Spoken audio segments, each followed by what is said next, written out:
আজকে আমরা পড়ব খুবই চমৎকার একটা গল্প, সেটার নাম হচ্ছে বিলাসী, যেটা লিখেছে শরৎচন্দ্র চট্টোপাধ্যায়। শরৎচন্দ্র চট্টোপাধ্যায় লেখা এমনিতেই একটু অন্যরকম, মানে খুব সুন্দর। শরৎচন্দ্র চট্টোপাধ্যায় আমার মানে তার লেখা আমি সব পড়ি নাই, মানে সব তো কোনো রাইটারেরই পড়ি নাই, বাট ইনার আমি হাতে গোনা ৩-৪টা মতো উপন্যাস পড়েছি, আমার খুবই ভালো লেগেছে। বিলাসী গল্পটাও সেম, খুবই সুন্দর একটা কাহিনী তিনি তুলে ধরেছেন। আজকে হচ্ছে আমরা পড়বো সেই বিলাসী গল্পটা, যেটা লিখেছে শরৎচন্দ্র চট্টোপাধ্যায়। তোমরা যদি কেউ তাকে না চিনে থাকো তাহলে এই যে দেখে নাও। প্রথমেই দেখি, আসো বিলাসী গল্পের বিষয়বস্তুগুলো, যে জিনিসটা পড়বো সেই জিনিসটা সম্পর্কে বেসিক যে ইনফরমেশন গুলো রয়েছে সেইগুলো আমরা আগে জানবো। দেখো বলছে বিলাসী গল্পের মূল বাণী বা মর্মবাণী বা উপজীব্য বিষয়টা কি, সেটা হচ্ছে মানব প্রেমের অপূর্ব মহিমা। মানব প্রেম, মানুষের ভালোবাসার অপূর্ব মহিমা বা মাহাত্ম্য প্রকাশ পেয়েছে এই গল্পে। অর্থাৎ মানুষের ভালোবাসাটাকেই সবার উপরে স্থান দেওয়া হয়েছে এই গল্পে। সে মানুষটা ভিন্ন জাতের দুজন হতে পারে, যাই হোক, বড় ছোট ধনী গরিব যাই হোক না কেন, ভালোবাসাটাকে সবার উপরে স্থান দিয়েছে। আমরা এই গল্প যখন পড়বো তখন তোমরা আরো দেখতে পাবে। আচ্ছা, দিনের নাম, এই গল্পে দুইটা দিনের নাম উল্লেখ রয়েছে, একটা হচ্ছে শনিবার আর একটা হলো মঙ্গলবার। সাহিত্যের আঙ্গিকে বিলাসী গল্পটা হচ্ছে একটা ছোট গল্প, ঠিক আছে? তাহলে বিলাসী গল্পটা হচ্ছে একটা ছোট গল্প। এই গল্পে একটা রোগের নাম উল্লেখ রয়েছে, সেটা হচ্ছে ম্যালেরিয়া। এটা একটা ইংরেজি একটা নাম, ম্যালেরিয়া, ঠিক আছে? ম্যালেরিয়া রোগের নাম উল্লেখ রয়েছে। আচ্ছা, এই গল্পে দুইটা ঋতুর নাম উল্লেখ রয়েছে, একটা হলো গ্রীষ্ম আর একটা হলো বর্ষা।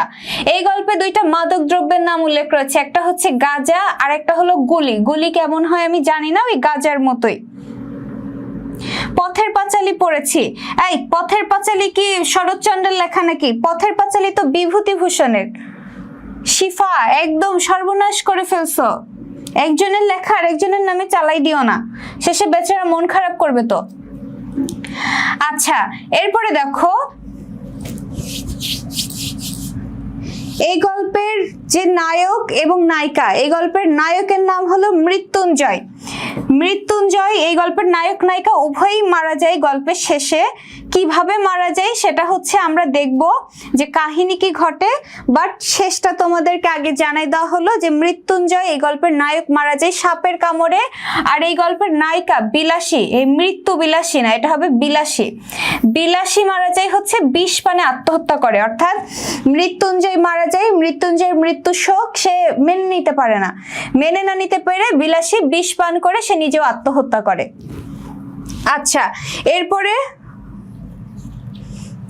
ছোট গল্প কাকে বলে? ছোট গল্প হচ্ছে শেষ হইয়াও হইল না শেষ, অর্থাৎ খুব ছোট পরিসরে, গল্পের রূপটা থেকে খুব ছোট পরিসরে, বাট ভাবের আনাগোনা থেকে অনেক বেশি, অনেকগুলো চরিত্র বা অনেক বিশাল একটা ভাব খুব ছোট্ট একটা আঙ্গিকে প্রকাশ করা হয়, সেটাকে বলা হয় ছোট গল্প। আচ্ছা, এরপরে এই গল্পে রঙের নাম উল্লেখ রয়েছে দুইটা, একটা হলো নীল আর একটা হলো গেরুয়া। বিলাসী গল্পটা সর্বপ্রথম প্রকাশ পেয়েছিল ভারতী পত্রিকায়। ভারতী পত্রিকায় সর্বপ্রথম বিলাসী গল্প প্রকাশ পেয়েছিল। এই হচ্ছে বিলাসী গল্প সম্পর্কে কিছু বেসিক ইনফরমেশন।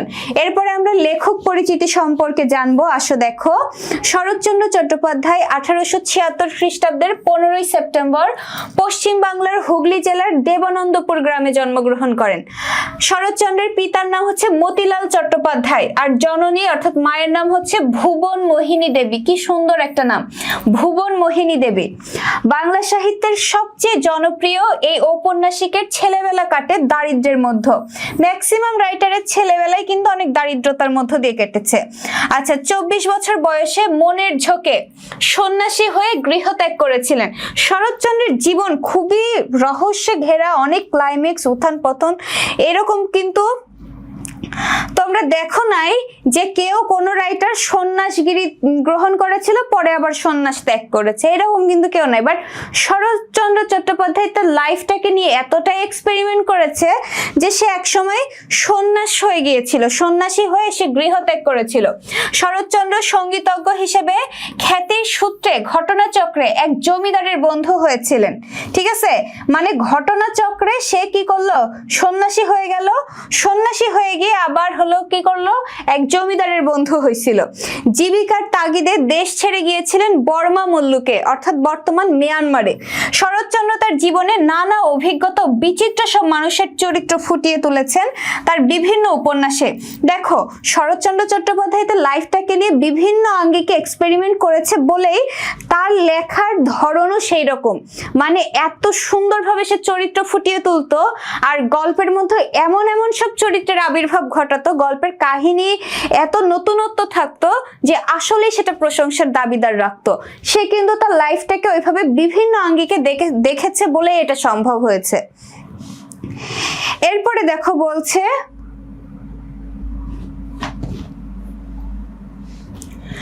বিশেষ করে সমাজের নিচু তলার মানুষ তার সৃষ্ট চরিত্রে অপূর্ব মহিমা নিয়ে চিত্রিত হয়েছে। নিচু তলার মানুষ বলতে যারা একটু দারিদ্র্যের মধ্যে থাকে, যেহেতু সে নিজেও দরিদ্র ছিল এই কারণে সে ওই শ্রেণীটাকে খুব সুন্দরভাবে তুলে ধরতে পেরেছে। কথাশিল্পী শরৎচন্দ্রের শিল্পী মানুষের মৌল বৈশিষ্ট্য মানবতা ও মানুষের প্রতি ভালোবাসা। তার লেখার প্রধান বৈশিষ্ট্যটাই ছিল হচ্ছে মানবতা আর মানুষের প্রতি ভালোবাসা। শরৎচন্দ্রের প্রথম মুদ্রিত রচনা কুন্তলিন পুরস্কার প্রাপ্ত মন্দির নামে একটি গল্প, ঠিক আছে? তার প্রথম একটা মুদ্রিত রচনা যেটা পুরস্কার পেয়েছিল, কি পুরস্কার পেয়েছিল? কুন্তলিন পুরস্কার পেয়েছিল। সেই রচনার নাম কি? মন্দির নামে একটা গল্প। বিখ্যাত উপন্যাসগুলোর মধ্যে রয়েছে দেবদাস। আমরা যাকে মানে শরৎচন্দ্রর নামও জানি না, তারা দেবদাসের নাম আমরা সবাই জানি। এই দেবদাস কিন্তু শরৎচন্দ্রের লেখা একটা চরিত্র, তো হচ্ছে দেবদাস। এরপরে পল্লী সমাজ, চরিত্রহীন, শ্রীকান্ত, গৃহদাহ, দেনা পাওনা, চমৎকার চমৎকার সব লেখা। আমি তোমাদেরকে বলবো তোমরা যদি সুযোগ পাও শরৎচন্দ্রের পরিণীতা নামে একটা বই আছে, তোমরা ওইটা একবার পড়ো। এত সুন্দর কাহিনী, মানে আমার অনেক ভালো লেগেছিল। আমি এই গল্পের একটা কাহিনী শুনেছিলাম, কার কাছে জানি, আমার প্রথম পড়া উপন্যাস শরৎচন্দ্রের ওটা। আমার ক্লাসে আমি কারোর থেকে গল্প শুনছিলাম, তো ওর গল্প শোনার পরে আমার খুব আগ্রহ জাগলো যে আমিও বইটা পড়বো। এত সুন্দর কাহিনী, এত সুন্দর চরিত্র। পরে পড়লাম, পড়ে তো ভীষণ ভালো লাগলো। তারপরে তার অনেকগুলো উপন্যাস, এই যে দেবদাস, পল্লী সমাজ, অনেকগুলো উপন্যাস পড়ে ফেললাম। আমার কিন্তু বই পড়তে খুবই ভালো লাগে। আচ্ছা, তোমরা আবার মানে পাঠ্য বই বাদ দিয়ে আবার গল্পের বই নিয়ে বসে থেকো না যে আপু বলছে পড়তে, তাইলে আবার বিপদ, ঠিক আছে? আচ্ছা, এইসব উপন্যাসে বাঙালি নারীর প্রতিকৃতি অঙ্কনে তিনি অসামান্য দক্ষতা দেখিয়েছে, অর্থাৎ বাঙালি নারীকে খুব সুন্দরভাবে ফুটিয়ে তুলেছে। মানে আসলেই চরিত্রগুলোতে এমন ভাবে সে বর্ণনা দেয় যে মনে করো সাদা শাড়ি লাল পাড়ে পরে আছে, মানে এমন ভাবে বর্ণনা দেয় মনে হয় চোখের সামনে দেখা যাচ্ছে। তার বহু উপন্যাস ভারতবর্ষের বিভিন্ন ভাষায় অনুদিত ও চলচ্চিত্রায়িত হয়েছে। এই যে দেবদাসী তো সিনেমা রয়েছে, বাংলাদেশেও দেবদাস সিনেমা আছে। তার কয়েকটি উপন্যাস বিদেশি ভাষায় অনুদিত হয়েছে। সাহিত্যকর্মের স্বীকৃতি হিসেবে 1923 খ্রিস্টাব্দে কলকাতা বিশ্ববিদ্যালয় তাকে জগত্তারিণী স্বর্ণপদক এবং ঢাকা বিশ্ববিদ্যালয় 1936 সালে তাকে সম্মানসূচক ডিলিট ডিগ্রি প্রদান করে। শরৎচন্দ্র 1938 খ্রিস্টাব্দের 16 জানুয়ারি কলকাতায় মৃত্যুবরণ করেন। বোঝা গেল? এই হচ্ছে শরৎচন্দ্র চট্টোপাধ্যায়ের জীবনকাল। আচ্ছা, আমরা এবার আমাদের উপন্যাসটা পড়বো, শরৎচন্দ্রের লেখা উপন্যাসটা আমরা পড়বো।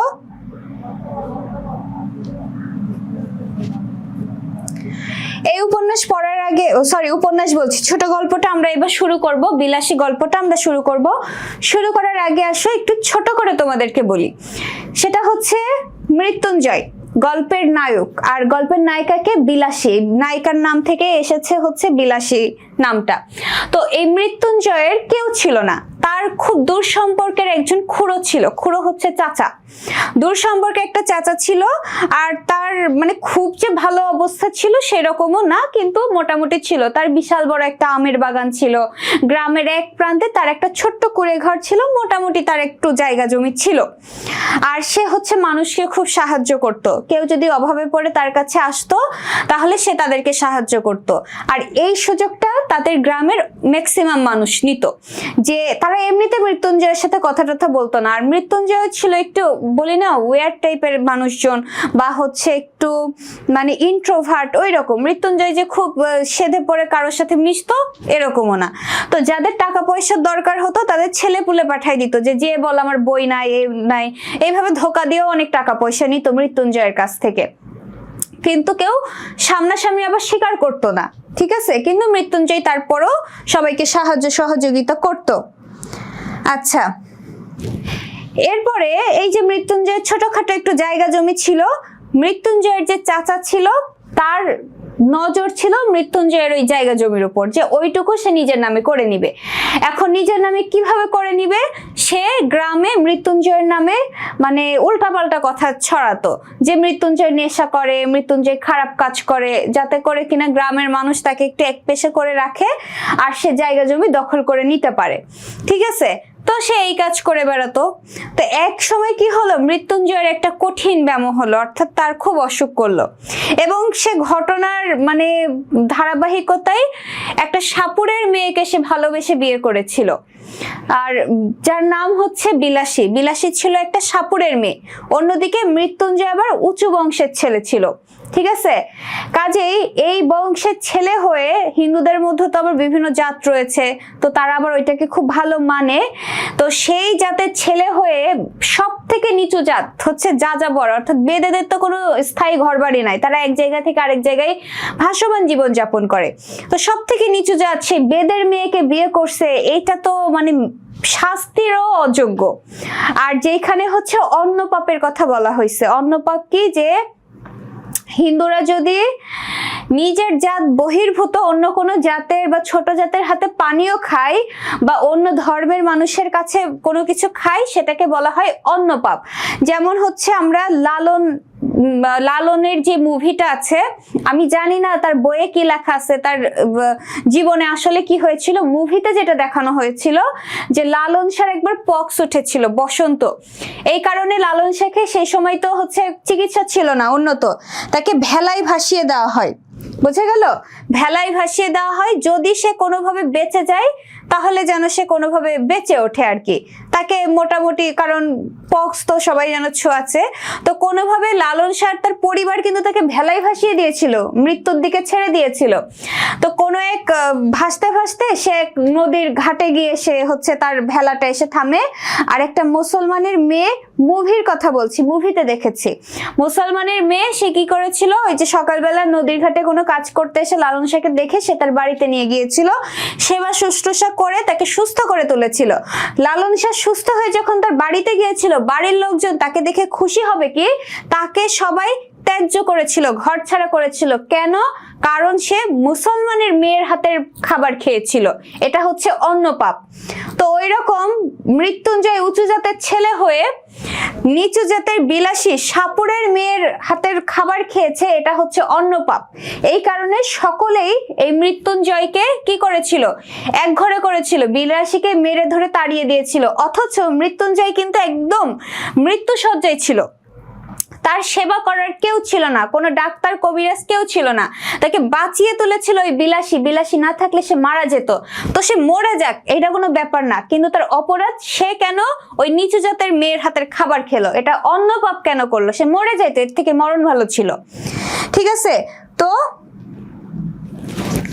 এইভাবে বিভিন্ন চড়াই উতরাই পার করে বিলাসীকে তার ঘর থেকে বের করে দেয় মেরে ধরে। তো মৃত্যুঞ্জয়ের বন্ধু সে পরবর্তীতে বুঝতে পারে যে আসলে বিলাসী মেয়েটার মাহাত্ম্য কতখানি ছিল, বিলাসী মেয়েটা কতটা মানসিকভাবে স্ট্রং ছিল। এই মৃত্যুঞ্জয়ের বন্ধুই কিন্তু আমাদের এই কাহিনীটা বলছে।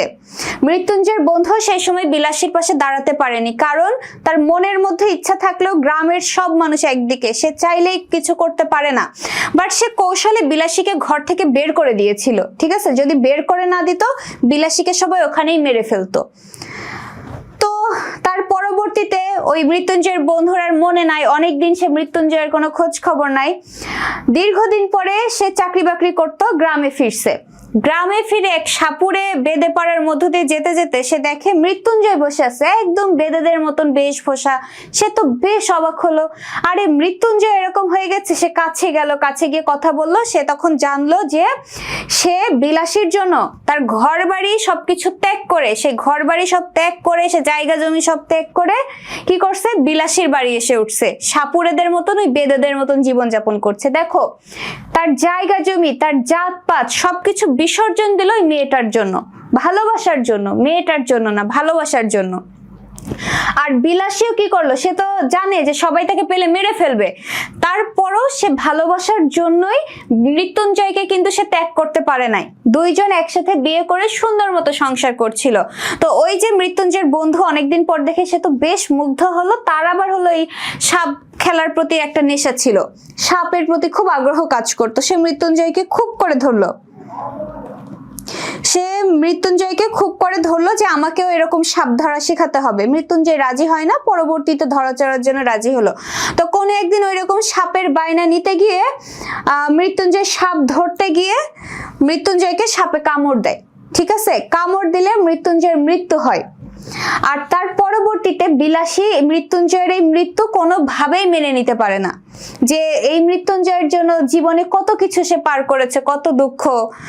সেই মৃত্যুঞ্জয় তাকে রেখে চলে গেল, এটা কোনোভাবেই বিলাসী মেনে নিতে পারে না। একটা সময় সে কি করে, আত্মহত্যা করে, বিষ পান করে, বিষ খেয়ে আত্মহত্যা করে।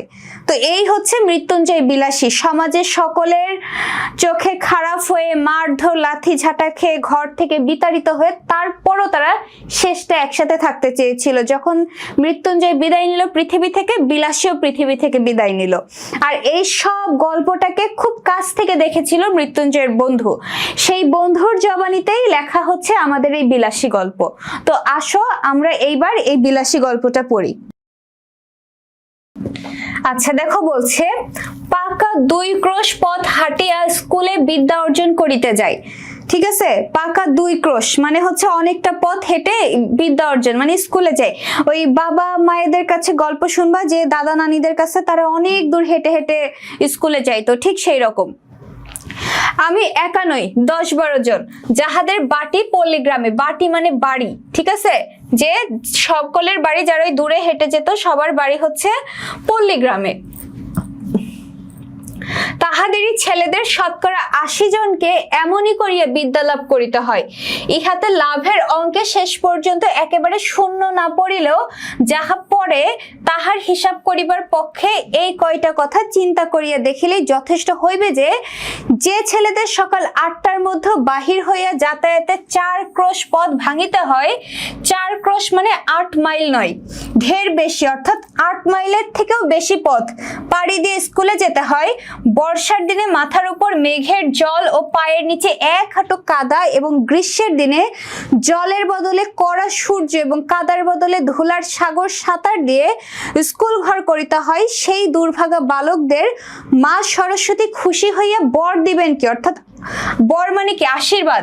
মা সরস্বতী, সরস্বতীকে বিদ্যার দেবী, এই বিদ্যার দেবী খুশি হয়ে আশীর্বাদ দেবেন কি, তাদের যন্ত্রণা দেখিয়া কোথায় যে তিনি মুখ লুকাইবেন ভাবিয়া পান না। অর্থাৎ যেই ছেলেরা এত কষ্ট করে বিদ্যা অর্জনের জন্য,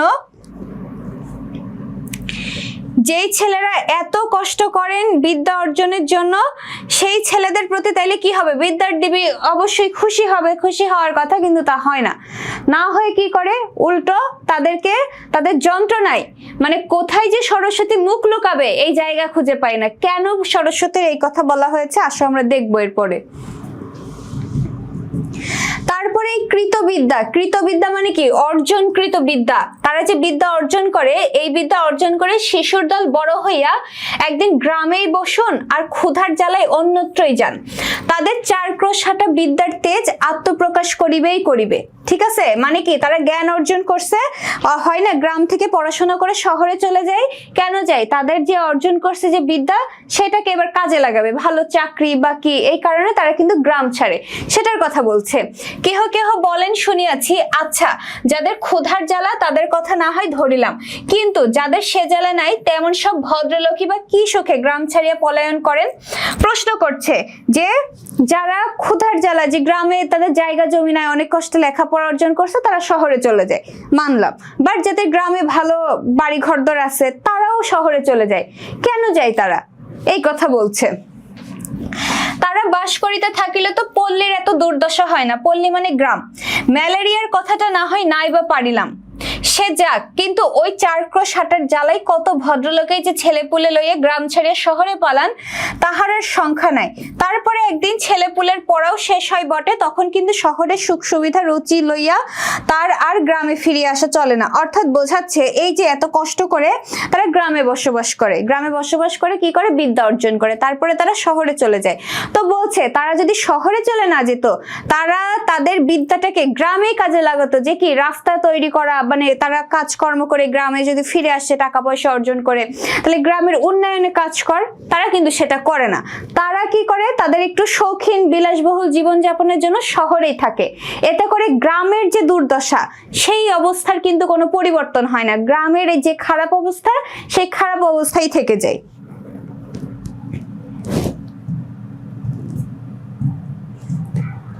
এরপরে বলছে কিন্তু থাকে সকল বাজে কথা, স্কুলে যাই 2 ক্রোশের মধ্যে এমন আরো তো 2-3 খানা গ্রাম পার হইতে হয়। কার বাগানে আম পাকিতে শুরু করিয়াছে, কোন বনে বইচি ফল অপর্যাপ্ত ফলিয়াছে। বইচি মানে কি জানো? বড়ই বা কুল। অপর্যাপ্ত ফলিয়াছে। কার গাছে কাঁঠাল এই পাকিল বলিয়া, কার মর্তমান রম্ভার কাদি। মর্তমান রম্ভার কাদি বলতে হচ্ছে কলার কাদি, এক ধরনের কলা যেটার নাম হচ্ছে মর্তমান কলা। কলার আবার বিভিন্ন রকম আছে। তো এই মর্তমান কলার কাদি কাটিয়া লইবার অপেক্ষা মাত্র। কার কানাচে ঝোপের মধ্যে আনারসের গায়ে রং ধরিয়াছে, কার পুকুর পাড়ের খেজুরের মেথি কাটিয়া খাইলে ধরা পড়িবার সম্ভাবনা অল্প। এইসব খবর লইতে সময় যায়। কিন্তু আসল যে বিদ্যা, কামস্কটের রাজধানীর নাম কি?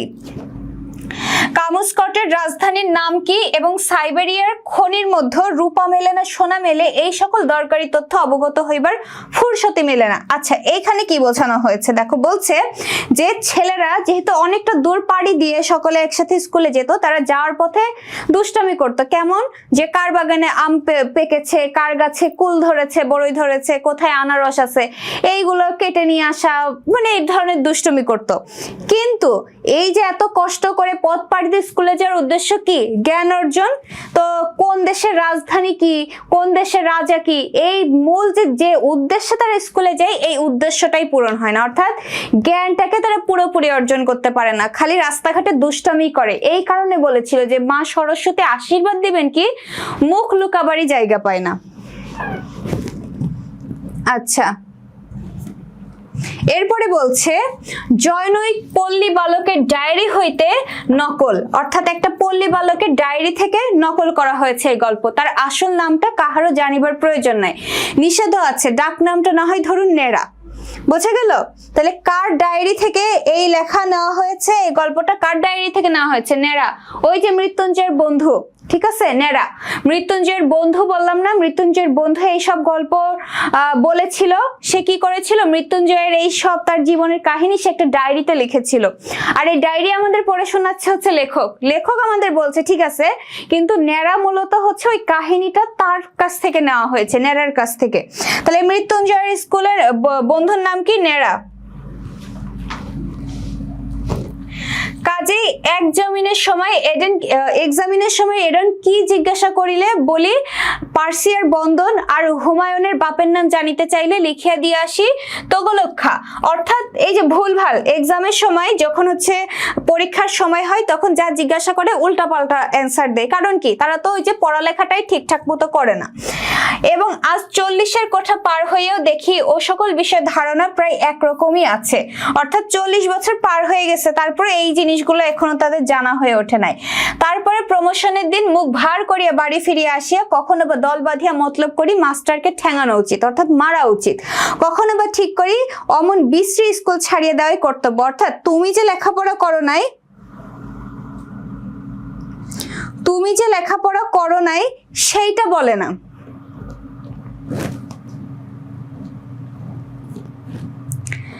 লেখাপড়া যে সে ঠিকঠাক করে নাই বলে রেজাল্ট খারাপ করেছে এই কথা সে বলে না। সে কি বলে যে ওই আমার টিচার হচ্ছে ইচ্ছা করে আমাকে ফেল করিয়ে দিয়েছে, ওকে ধরে সবাই মিলে মারবো। বুঝতে পেরেছো? এরপরে বলছে আমাদের গ্রামের একটি ছেলের সঙ্গে মাঝে মাঝে স্কুলের পথে দেখা হইতো। এগুলো কিন্তু এই যে নেড়ার ডায়েরি থেকে বলছে, নেড়া তার ডায়েরিতে লিখেছিল এইগুলো। তার নাম ছিল মৃত্যুঞ্জয়, ওই যে নেড়ার বন্ধু। আমাদের চেয়ে সে বয়সে অনেক বড়, 3rd ক্লাসে পড়িত। কবে যে সে প্রথম 3rd ক্লাসে উঠিয়েছিল এ খবর আমরা কেহই জানিতাম না। ওই যে আদু ভাই টাইপের ছিল। কবে যে সে প্রথম 3rd ক্লাসে উঠিয়াছিল এ খবর আমরা কেহই জানিতাম না। সম্ভবত তাহা প্রত্নতাত্ত্বিকের গবেষণার বিষয়। আমরা কিন্তু তাহার ওই 3rd ক্লাসটাই চিরদিন দেখিয়ে আসিয়াছি। অর্থাৎ যতদিন দেখতেছে ওই 3rd ক্লাসেই পড়তো।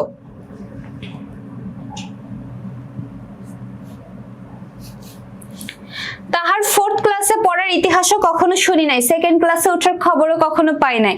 মৃত্যুঞ্জয় বাপ মা ভাই বোন কেহই ছিল না, ছিল শুধু গ্রামের এক প্রান্তে একটা প্রকাণ্ড আম কাঁঠালের বাগান আর তার মধ্যে একটা পোড়ো বাড়ি, আর ছিল এক জ্ঞাতি খুড়া। ঠিক আছে, দূর সম্পর্কের একজন খুড়ো বা চাচা। খুড়ার কাজ ছিল ভাইপোর নানাবিধ দুর্নাম রটনা করা। সে গাঁজা খায়, সে গুলি খায়, এমনকি আরো কত কি। কারণ কি, তার উদ্দেশ্য ছিল ওই যে আম কাঁঠালের বাগানটা সে আত্মসাৎ করবে। তার আর একটা কাজ ছিল বলিয়ে বেড়ানো, ওই বাগানের অর্ধেকটা তার নিজের অংশ, নালিশ করিয়া দখল করার অপেক্ষা মাত্র। অবশ্য দখল একদিন তিনি পাইয়াছিলেন বটে, কিন্তু সে জেলা আদালতে নালিশ করিয়া নয়, উপরের আদালতের হুকুমে। অর্থাৎ ওই যে মৃত্যুঞ্জয় মারা গেলে অটোমেটিক্যালি তার চাচা সব পেয়ে যায়, সেটার কথা বলছে। কিন্তু সে কথা পরে হইবে। মৃত্যুঞ্জয় নিজে রাধিয়া খাইতে এবং আমের দিন ওই আম বাগানটা জমা দিয়াই তাহার সারা বছর খাওয়া পড়া চলিত। ঠিক আছে, যেহেতু মৃত্যুঞ্জয়ের কেউ ছিল না, তার প্রকাণ্ড আম কাঁঠালের বাগান ছিল। ওই আম কাঁঠালের বাগান কি করতো, হয় না লিজ দিয়ে দিত, এরকম যে তারা ওই আম কাঁঠাল যা হবে তারা নিয়ে যাবে, বিনিময়ে তারা হচ্ছে যে টাকা দিবে মৃত্যুঞ্জয়কে। এবার সেই টাকা দিয়ে সে বছরের বাকি সময়টা চালাতো এবং ভালো করিয়েই চলিত। অর্থাৎ যে টাকা পেত তার ভালোভাবেই চলে যেত। 3rd ক্লাসে কতবার পড়েছে মৃত্যুঞ্জয়? গল্পে তো বলা নাই কতবার পড়ছে, বলছে যে লাস্ট কবে উঠেছে এটা হচ্ছে যে গবেষণা করে বের করতে হবে। তো কত বছর ধরে পড়েছে এরকম কোনো কথা গল্পে বলা নেই। যেদিন দেখা হইয়াছে সেই দিনই দেখিয়াছে মৃত্যুঞ্জয় ছেঁড়া খোড়া মলিন বইগুলো বগলে করিয়া পথের একধার দিয়া নীরবে চলিয়াছে। তাহাকে কখনো কাহারো সহিত যাচিয়া আলাপ করিতে দেখি নাই, বরঞ্চ উপযাচক হইয়া কথা কহিতাম আমরাই, অর্থাৎ আমরা নিজে থেকেই কথা বলতাম। তাহার প্রধান কারণ ছিল এই যে দোকানের খাবার কিনিয়া খাওয়াইতে গ্রামের মধ্যে তাহার জোড়া ছিল না। অর্থাৎ তার সাথে কথা বললে সে আরো দোকান থেকে এটা সেটা কিনে খেত। আচ্ছা, তাহার আর শুধু ছেলেরাই নয়, কত ছেলের বাপ কতবার যে গোপনে ছেলেকে দিয়া তাহার কাছে স্কুলের মাহিনা হারাইয়া গেছে, বই চুরি গেছে ইত্যাদি বলিয়া টাকা আদায় করিয়া লইতো, তাহা বলিতে পারি না। কিন্তু ঋণ স্বীকার করিবার তো দূরের কথা, ছেলেরা তাহার সহিত একটা কথা কইয়াছে এ কথাও কোনো বাপ ভদ্র সমাজে কবুল করিতে চাহিত না, অর্থাৎ স্বীকার করতো না। গ্রামের মধ্যে মৃত্যুঞ্জয়ের ছিল এমনই সুনাম। অনেকদিন মৃত্যুঞ্জয়ের সহিত দেখা হয় নাই। একদিন শোনা গেল সে মরো, অর্থাৎ ওই যে অসুখ করেছিল সেটার কথা বলছে। আরেকদিন শোনা গেল মালপাড়ার এক বুড়ো মাল তাহার চিকিৎসা করিয়া এবং তাহার মেয়ে বিলাসী সেবা করিয়া মৃত্যুঞ্জয়কে জমের মুখ হইতে এ যাত্রা ফিরাইয়া আনিয়াছে। জম বলতে একদম মৃত্যুর কাছ থেকে ফিরিয়ে এনেছে।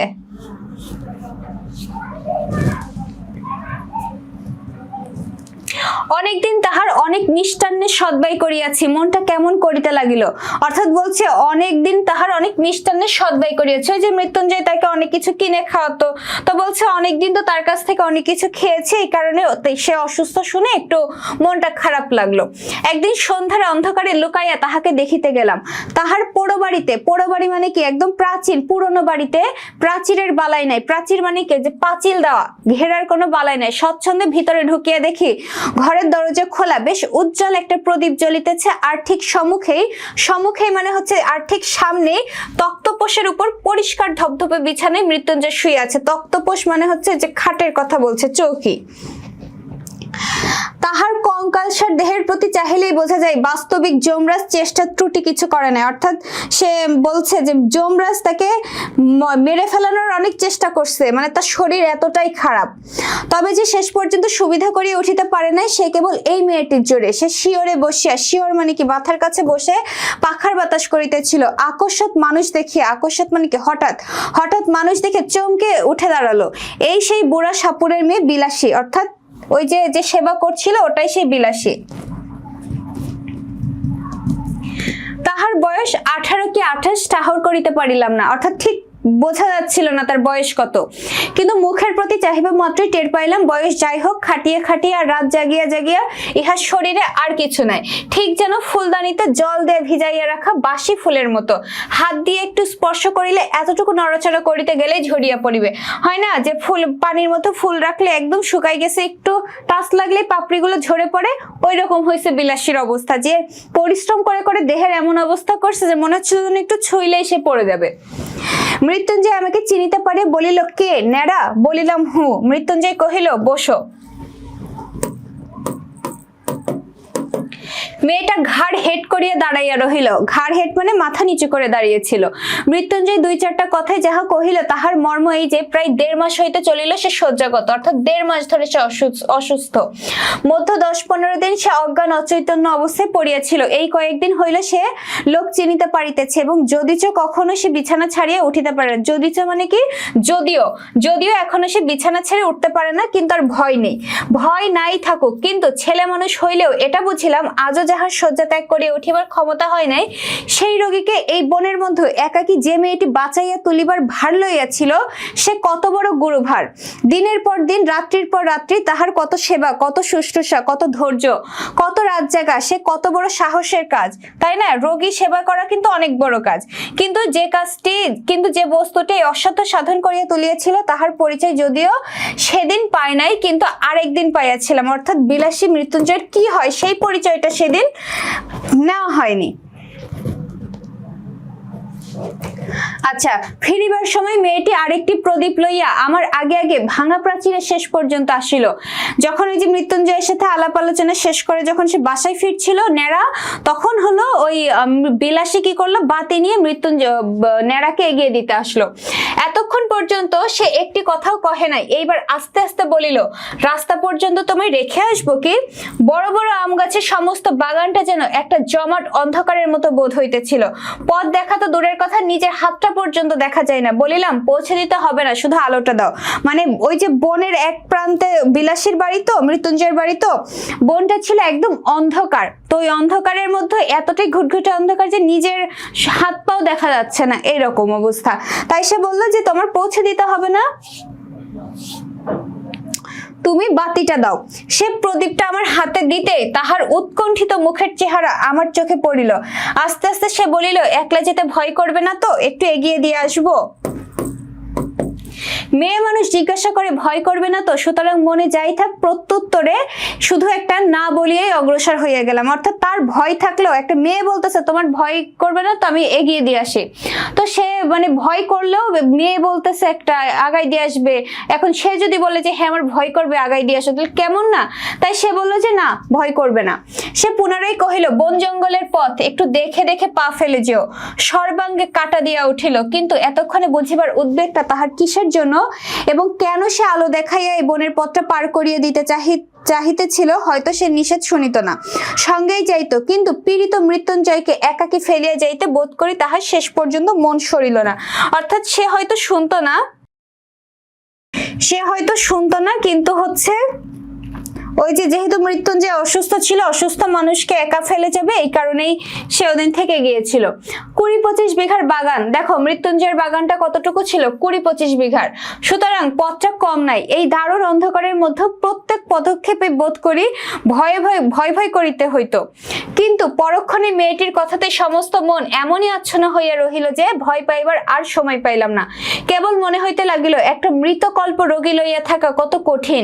মৃত্যুঞ্জয় তো যে কোনো মুহূর্তেই মরিতে পারিত। তখন সমস্ত রাত্রি এই বনের মধ্যে মেয়েটি একাকী কি করিত, কেমন করিয়া তাহার সে রাত কাটিত। এই প্রসঙ্গে অনেকদিন পরের একটা কথা আমার মনে পড়ে। এক আত্মীয়ের মৃত্যুকালে আমি উপস্থিত ছিলাম। ঠিক আছে, বলছে এক আত্মীয়র মরার সময় তার বাড়িতে উপস্থিত ছিল। অন্ধকার রাত্রি, বাটিতে ছেলে পুলে চাকর বাকর নাই। বাটি মানে হলো বাড়ি, বাড়িতে কেউ নাই। ঘরের মধ্যে শুধু তার সদ্য বিধবা স্ত্রী আর আমি। তার স্ত্রী তো শোকের আবেগে দাপাদাপি করিয়া এমন কাণ্ড করিয়া তুলিলেন যে ভয় হইল তাহারও প্রাণটা বুঝি বাহির হইয়া যায়। বুঝতে পেরেছো, স্বামী মারা গেছে, সে এমন কান্নাকাটি করতেছিল যে মনে ছিল সেও বোধহয় মারা যাবে। কাঁদিয়া কাঁদিয়া বারবার আমাকে প্রশ্ন করিতে লাগিলেন তিনি স্বেচ্ছায় যখন সহমরণে যাইতে চাহিতেছেন তখন সরকারের কি, অর্থাৎ ওই যে সহমরণ আগে ছিল না, সতীদাহ, হাজবেন্ড মারা গেলে বউদেরকেও সেই জীবন্ত সেই আগুনে পুড়িয়ে মারা হতো। তারপরে তো সরকারিভাবে আইন করে এটা নিষিদ্ধ করে দেওয়া হলো। তো এই বউ এতটাই স্বামী হারার শোকে নিমগ্ন যে বলতেছে আমি তো নিজে থেকে আমার স্বামীর সাথে আমি মরে যেতে চাই, তাহলে সরকারের এতে কি? তার যে আর তিলার্ধ বাঁচিতে স্বাদ নাই, এ কি তাহারা বুঝিবে না? তাহাদের ঘরে কি স্ত্রী নাই? তাহারা কি পাষাণ? আর এই রাত্রেই গ্রামের 5 জন যদি নদীর তীরের কোন একটা জঙ্গলের মধ্যে তার সহমরণে জোগাড় করিয়া দেয় তো পুলিশের লোক জানিবে কি করিয়া, এমনই কত কি। কিন্তু আমার তো আর বসিয়া বসিয়া তার কান্না শুনিলে চলে না। বোঝা গেল? তার স্ত্রী তো কান্নাকাটি করতেছে, বাট ওই যে নেড়া, সে তো আর বসে বসে কান্না শুনতে পারে না। তার হচ্ছে জোগাড় জান্ত করতে হবে, লোকজন ডেকে লাশের একটা ব্যবস্থা করতে হবে, পাড়ায় খবর দেওয়া চাই, পাড়ার লোকজনকে জানাতে হবে, অনেক জিনিস জোগাড় করা চাই। কিন্তু আমার বাহিরে যাইবার প্রস্তাব শুনিয়াই তিনি প্রকৃতিস্থ হইয়া উঠিলেন, অর্থাৎ ভয় পেয়ে গেলেন। চোখ মুছে বলিলেন ভাই যা হবার সে তো হইয়াছে, আর বাইরে গিয়ে কি হইবে, রাতটা কাটুক। অর্থাৎ যে স্ত্রী চাচ্ছে স্বামী মারা গেছে বলে মরে যেতে, কিন্তু ওই যে নেড়া যদি লোকজন ডাকতে চাই, সে তো তাহলে মরা লাশের সাথে কি থাকবে, একা থাকবে। সে মানে লাশের সাথে একা থাকতে সে পারবে না, আবার সে চাচ্ছে কি স্বামীর সাথে মারা যেতে। অর্থাৎ যেই স্বামীর সাথে সে দীর্ঘকাল সংসার করেছে জীবন্ত অবস্থায়, সেই স্বামীকে যখন মারা গিয়েছে, সেই স্বামী মৃত অবস্থায় তার পাশে থাকতে সে ভয় পাচ্ছে। তাহলে এক বিলাসী এই এত বড় বাগানের মাঝখানে কেউ নাই আশপাশে, যদি মৃত্যুঞ্জয় রাতে মারা যেত সারা রাত তো তার একাই কাটতো, সে তো একা একা এসে মানুষ ডাকতে পারতো না। তা এই চিন্তাটা সে করতেছে, বিলাসীর তাইলে কি হতো। আচ্ছা বলিলাম অনেক কাজ, না গেলেই যে নয়। তিনি বলিলেন হোক কাজ, তুমি বসো। বলিলাম বসলে চলবে না, একবার খবর দিতেই হইবে। বলিয়া পা বাড়াইবা মাত্রই তিনি চিৎকার করিয়া উঠিলেন, ওরে বাপরে আমি একলা থাকতে পারবো না। ঠিক আছে, ভয় পাচ্ছে সে। কাজে আবার বসিয়া পড়িতে হইল, কারণ তখন বুঝিলাম যে স্বামী জ্যান্ত থাকিতে তিনি নির্ভয়ে 25 বৎসর একাকী ঘর করিয়াছেন, তার মৃত্যুটা যদি বা সহে, তার মৃত দেহটাই অন্ধকার রাতে 5 মিনিটের জন্য স্ত্রী সহিবে না। বুক যদি কিছুতে ফাটে তো সেই মৃত স্বামীর কাছে একলা থাকিলে, অর্থাৎ একা যদি থাকে তো সে আসলেই মারা যাবে, এইরকম একটা অবস্থা। কিন্তু দুঃখটা তাহার তুচ্ছ করিয়া দেখাও আমার উদ্দেশ্য নহে, কিংবা তাহা খাঁটি নয় একথা বলা আমার অভিপ্রায় নহে, কিন্তু কিংবা একজনের ব্যবহারে তাহার চূড়ান্ত মীমাংসা হইয়া গেল তাহাও নহে। কিন্তু এমন আরো অনেক ঘটনা জানি যাহার উল্লেখ না করিয়াও আমি এই কথা বলিতে চাই যে শুধু কর্তব্য জ্ঞানের জোরে অথবা বহুকাল ধরিয়া একসঙ্গে ঘর করার অধিকারে এই ভয়টাকে কোনো মেয়ে মানুষই অতিক্রম করিতে পারে না। ইহা আর একটা শক্তি যাহা বহু স্বামী স্ত্রী 100 বৎসর একত্রে ঘর করার পরেও হয়তো তাহার কোনো সন্ধান পায় না। অর্থাৎ এখানে বোঝাচ্ছে যে স্বামীর সাথে তুমি 25 বছর জীবন্ত অবস্থায় সংসার করেছো, সেই স্বামীর মৃত্যু সহ্য হয়, কিন্তু ওই যে লাশ মৃত দেহটা কিন্তু সহ্য করা যায় না, কারণ আসলেই তো ভয় করে, একটু ভয় করে। এইসব কাহিনী বলে আবার নেড়া বলছে আমি এইসব বললাম এর মানে এই না যে তার স্ত্রী শোক পায়নি, তার স্ত্রীর শোকটাকে আমি খুব তুচ্ছ করছি, ব্যাপারটা এইরকম না। আমি জাস্ট ঘটনাটা বোঝানোর চেষ্টা করছি বিলাসীর সাথে রিলেট করে, তাহলে বিলাসী কিভাবে থাকতো। আচ্ছা, কিন্তু সহসা সেই শক্তির পরিচয় যখন কোনো নরনারীর কাছে পাওয়া যায়, কোন শক্তি, ওই যে একা থাকার যে শক্তি, তখন সমাজের আদালতে আসামি করিয়া তাহাদের দণ্ড দেওয়া আবশ্যক, যদি হয়তো হোক। কিন্তু মানুষের যে বস্তুটি সামাজিক নয়, সে নিজে যে ইহাদের দুঃখে গোপনে অশ্রু বিসর্জন না করিয়া কোনো মতেই থাকিতে পারে না। প্রায় মাস 2 মৃত্যুঞ্জয়ের খবর লই নাই, ঠিক আছে। এরপরে দীর্ঘ সময় পার হয়ে গেছে, দীর্ঘ সময় পার হয়ে গেছে, 2 মাস পার হয়ে গেছে, মৃত্যুঞ্জয়ের আর খবর নেয়নি নেরা।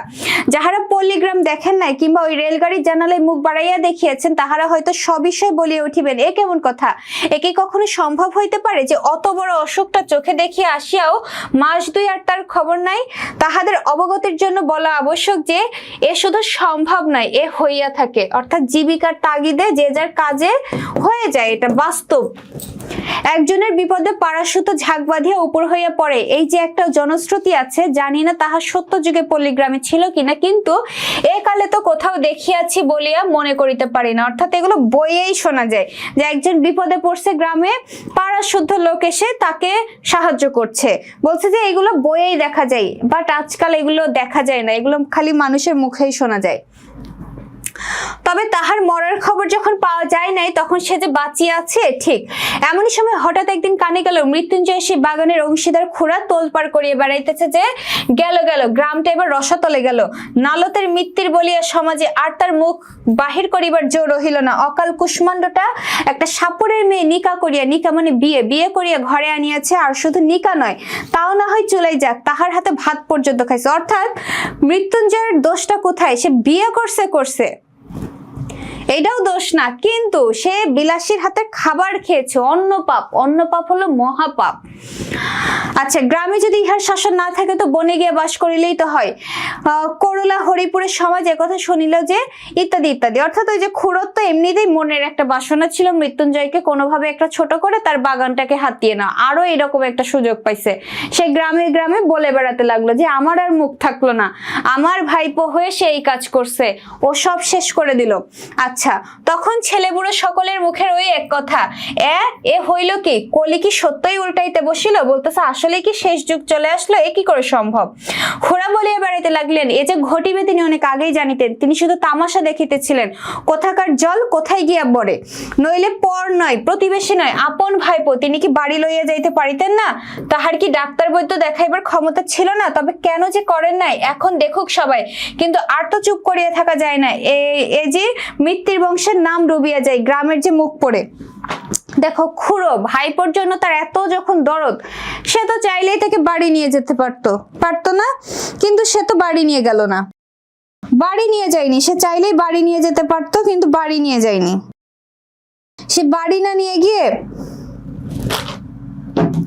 অযথা বলতেছে, যখন দেখতেছে যে মৃত্যুঞ্জয় সুস্থ হয়ে গেল, বরং তো দুঃখটা ছিল এইখানে। এই কারণে সে বলছে যে আমি তো চাইলেই তাকে সুস্থ করে ফেলতে পারতাম, ডাক্তার দেখাতে পারতাম, কেন দেখাইনি, এবার দেখো সবাই, এই যে ও এই সমস্ত কার্যকলাপ করে বেড়াচ্ছে।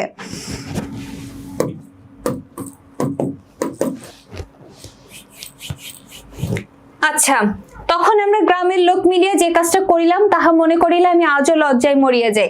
অর্থাৎ সেই সময় গ্রামের লোকের সাথে সাথে নেরাও এই কাজ করে ফেলেছিল, এখন তার ভাবলে এটা খারাপ লাগে।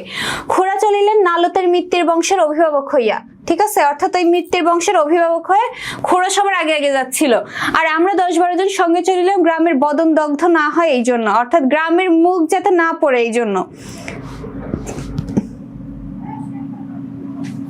আপু, তুমি কি অভিযাত্রী বইটি ফলো করো? অবশ্যই ফলো করি, তোমাদেরকেও তো বলেছি, প্রথম দিনই বলেছি তোমাদের জন্য খুবই চমৎকার একটা বই অভিযাত্রী।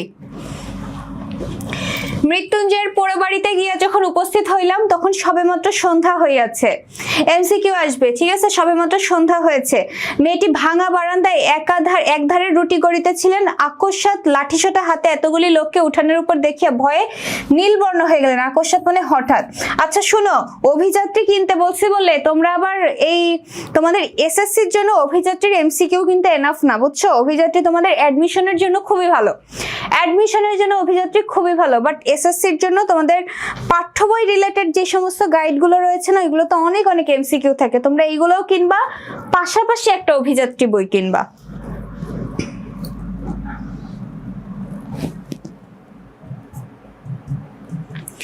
আচ্ছা, খুড়ো ঘরের মধ্যে উকি মারিয়া দেখিলেন মৃত্যুঞ্জয় শুইয়া আছে, চট করিয়া শিকলটা টানিয়া দিয়া সেইভাবে মৃতপ্রায় মেয়েটির সম্ভাষণ শুরু করিলেন। অর্থাৎ কি করলাম, যেই দেখলো মৃত্যুঞ্জয় শুয়ে আছে অমনি ঘরের দরজা লাগিয়ে দিল। ঠিক আছে, ঘরের দরজা লাগিয়ে দিল। বলা বাহুল্য জগতের কোনো খুড়া কোনো কালে বোধ করি ভাইপোর স্ত্রীকে এইরূপ সম্ভাষণ করে না, অর্থাৎ এমন বাজে বাজে গালি দিচ্ছিল। সে এমনই যে মেয়েটিকে হীন ও সাপরির মেয়ে হইয়াও তাহা সহিতে পারিল না। চোখ তুলিয়া বলিল, বাবা আমারে বাবুর সাথে নিকা দিয়েছে জানো। মানে এত বাজে বাজে কথা বলছে, সে বলছে যে বাবা আমাকে বিয়ে দিয়েছে এই বাবুর সাথে, তুমি এই সমস্ত কথা বলো না। খুড়া বলিলেন, তবে রে, ইত্যাদি ইত্যাদি, এবং সঙ্গে সঙ্গে 10-12 জন বীর দর্পে হুঙ্কার দিয়া তাহার ঘাড়ে পড়িল, অর্থাৎ মারতে চলে আসলো। কেহ ধরিল চুলের মুঠি, কেহ ধরিল কান, কেহ ধরিল হাত দুটো, এবং যাহাদের সে সুযোগ ঘটিল না তাহারাও নিচেষ্ট হইয়া রহিল না, অর্থাৎ যে যার মতন মারতেছিল। হ্যাঁ আপু, অভিযাত্রীতে বেশি এমসিকিউ নেই। হ্যাঁ, অভিযাত্রীতে বেশি এমসিকিউ নাই। আচ্ছা দেখো, কারণ সংগ্রামী স্থলে আমরা কাপুরুষের ন্যায় চুপ করিয়া থাকিতে পারি, আমাদের বিরুদ্ধে এত বড় দুর্নাম রটনা করিতে বোধ করি নারায়ণের কর্তৃপক্ষেরও চক্ষু লজ্জা হইবে। এইখানে একটা অবান্তর কথা বলিয়া রাখি, শুনিয়াছি নাকি বিলাত প্রভৃতি শ্লেচ্ছ দেশে পুরুষদের মধ্যে একটা কুসংস্কার আছে, স্ত্রীলোক দুর্বল এবং নিরুপায় বলিয়া তাহার গায়ে হাত তুলিতে নাই। এ আবার একটা কি কথা, সনাতন হিন্দু কুসংস্কার মানে না। আমরা বলি যাহারি গায়ে জোর নাই তাহারি গায়ে হাত তুলিতে পারা যায়, তো সে নরনারী যাই হোক না কেন। বলছে যে পশ্চিমা সংস্কৃতিতে একটা কথা আছে যে মেয়েদের গায়ে হাত তুলতে নাই, কারণ তাদের শক্তি কম। তো এখানে মৃত্যুঞ্জয় এইটাকে ন্যাড়া এটাকে খুব মানে ব্যঙ্গ করে বলছে যে হিন্দু সম্প্রদায় এই কুসংস্কার মানে না। হিন্দু সম্প্রদায় বলে যার গায়ে জোর কম তাকেই উল্টো আক্রমণ করতে হয়, হোক সেটা ছেলে হোক সেটা মেয়ে।